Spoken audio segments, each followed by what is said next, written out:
안녕하세요, 여러분. 오늘은 하나님이 예비하신 단 한 사람과 결혼이라는 글, 이 발췌 내용을 가지고 좀 깊이 이야기를 나눠볼까 합니다. 많은 분들이 사실 결혼, 또 운명의 상대, 이런 거에 대해 궁금해하시고 때론 걱정도 많으시잖아요. 근데 이 글은 딱 정해서 말해요. 하나님께서 각 사람을 위해 정말 딱 한 명의 배우자를 예비해 두셨다. 이런 관점이거든요. 그래서 오늘 이 글이 말하는 결혼의 의미는 뭔지, 또 배우자를 만나기 위한 준비는 어떤 건지, 그 안에 담긴 메시지를 좀 같이 파헤쳐보죠. 네. 이 글은 결혼을 단순히 그냥 개인적인 선택이나 만남, 이걸 넘어서서요. 하나님의 계획, 그러니까 우리가 흔히 말하는 섭리 안에서 이게 이루어지는 과정이다. 이렇게 설명을 하고 있어요.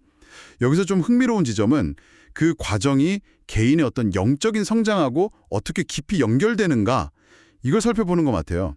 단순히 그냥 짝을 만난다, 이게 끝이 아니라 그 과정 자체가 중요하다는 거죠. 그렇죠.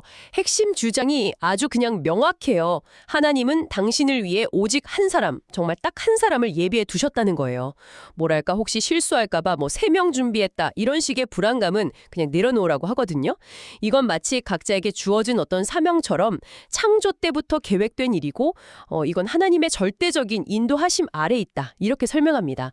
그러니까 이 사람은 단순히 삶을 같이 사는 걸 넘어서 우리의 어떤 인격이나 사명을 함께 완성해갈 그런 동반자라는 거죠. 네.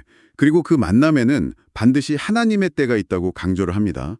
우리가 영적으로 또 인격적으로 그리고 좀 현실적인 부분, 이 글에서는 경제적인 준비까지도 언급을 하는데요. 이런 준비가 다 갖춰질 때까지는 하나님께서 그 만남을 허락하지 않으신다는 거예요. 아무래도 결혼이라는 게 인생에서 큰 전환점이니까 이 준비가 필수적이다, 이런 이야기겠죠. 근데 그 준비 과정이라는 게 우리가 생각하는 스펙 쌓고 이런 거랑은 좀 다른 것 같아요. 오히려 하나님께서 우리를 이렇게 좀 낮추시고 다듬으시는 그런 시간으로 묘사가 돼요. 온유함이라든지 절제, 그리고 성경 고린도전서 13장에 나오는 사랑 있잖아요. 오래 참고 하는 그런 내면의 성숙을 배우게 하신다는 거죠. 그래서 사람들이 흔히 말하는 밀당 같은 그런 인간적인 기술이 아니라 전적으로 하나님의 계획 속에서 이루어지는 과정이다. 이 설명이 참 인상 깊었어요. 네, 맞아요. 그럼 이 준비가 왜 꼭 선행되어야 하냐, 왜 필요하냐? 글에 따르면 만약에 준비되지 않은 상태에서 만나게 되면 그게 결국 서로에게 상처를 주고 갈등이나 고통, 심지어는 관계의 파탄, 이혼으로까지 이어질 수 있기 때문이라고 설명을 해요. 그래서 하나님은 결혼 전에 각 사람을 충분히 이렇게 다듬는 시간을 갖게 하신다는 거죠. 그래서 만약 기다림이 좀 길어진다 싶으면 그건 아직 내가 준비될 부분이 남아있기 때문일 수도 있다. 이런 시각이네요. 네, 그런 관점으로 볼 수 있겠죠. 더 나아가서 이 글은 결혼을 좀 더 깊은 차원, 그러니까 영적인 상징, 모형으로까지 해석을 하는데요. 결혼이라는 게 예수님, 그러니까 신랑이죠. 신랑 대신 예수님과 우리, 신부된 우리 사이의 영원한 약속, 재림을 미리 보여주는 어떤 그림자 같다는 거예요. 그래서 그렇기 때문에 결혼 전까지 순결과 거룩함을 지키면서 기다리는 게 중요하다. 이게 마치 신랑 대신 예수님을 기쁘게 맞이할 준비와 같다고 강조를 하는 거죠. 네. 기다림 자체가 하나의 영적인 훈련이 되는 셈이네요. 맞아요. 기다림이 훈련이다. 이런 관점에서 보면 결국 배우자를 만나기 위한 가장 우선적인 준비는 다른 게 아니라 하나님과의 관계를 깊게 하는 것이 되는 거죠. 영적으로 성숙하고 또 인격적으로 다듬어질 때 비로소 하나님이 예비하신 만남이 이루어진다. 이런 논리로 이어집니다. 그러니까 하나님과의 관계의 이 수직적인 축이 바로 서야 다른 사람과의 관계, 특히 부부라는 가장 친밀한 이 수평적인 관계도 건강하게 맺을 수 있다. 이런 의미로 읽혀요. 네, 글 속에 어떤 한 남성분의 이야기가 나오는데 이게 지금 말씀하신 그 기다림의 의미를 되게 잘 보여주는 것 같아요. 하나님이 예비하셨다고 믿는 어떤 여성이 있었는데 관계가 좀 잘 되려고 하면 자꾸 그 여성이 이 남자를 밀어냈다고 해요. 너무 혼란스러워서 기도를 했는데 마음속에는 계속 기다리라는 그런 마음만 주셨다는 거예요. 그러다가 어느 날 문득 깨달은 거죠. 과거에 자기가 예수님께 보였던 모습, 그러니까 사랑한다고 말은 하면서도 자꾸 세상으로 나아갔다가 다시 돌아오기를 반복했던 자기 모습이랑 그녀의 행동이 이렇게 딱 겹쳐 보였다는 거예요.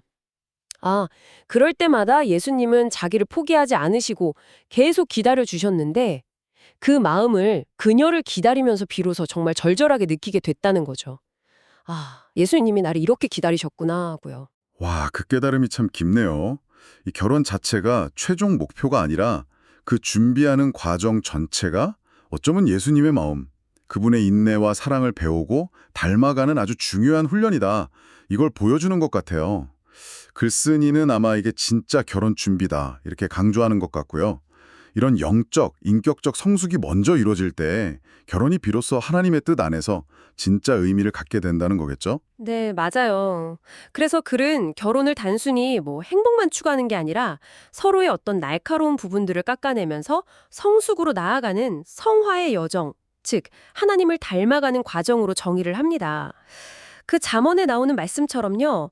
철이 철을 날카롭게 하는 것 같이 사람이 그의 친구의 얼굴을 빛나게 하느니라는. 맞습니다. 결혼 전에 길게 기다리는 시간이든 아니면 결혼 후에 겪게 되는 여러 어려움이든 이 모든 과정이 결국은 예수님의 사랑, 인내, 거룩함 이런 것들을 배우게 하시려는 하나님의 더 큰 계획 안에 있다. 이런 시각인 거죠. 어쩌면 이 땅에서의 배우자는 우리의 영원한 신랑이신 예수 그리스도를 가리키는 어떤 그림자 같은 역할을 해서 그 관계를 경해서 궁극적으로는 하나님과의 관계가 더 깊어지게 된다. 이런 해석으로까지 이어지더라고요. 자, 그럼 오늘 저희가 살펴본 내용을 한번 정리해보면 어떨까요? 이 글은 결혼을 하나님의 아주 큰 그림, 그리고 개인의 영적인 성장이라는 틀 안에서 보라고 권유하는 것 같아요. 여기서 중요한 건 단순히 그 사람을 찾는 행위 자체가 아니라 하나님 안에서 준비되어가는 나 자신을 발견하는 과정이고 그 시간이 인내와 사랑, 또 거룩함을 배우는 기회라는 점인 것 같습니다. 네, 그리고 결혼은 그 여정의 끝이 아니라 예수님을 더 깊이 닮아가는 또 다른 시작점이 될 수 있다. 이렇게 말하고 있고요. 여기서 우리가 스스로에게 한번 던져볼 질문은 이거 아닐까요? 어쩌면 우리가 지금 기다리는 이 시간은 단순히 그냥 나에게 딱 맞는 사람을 찾는 시간이 아니라 우리 자신이 먼저 하나님이 원하시는 모습으로 준비된 사람이 되어가는 과정일지도 모른다는 것. 이건 결혼 여부와는 상관없이 우리 삶의 여정 전체에 적용해 볼 수 있는 그런 성찰의 지점이 되지 않을까 싶습니다.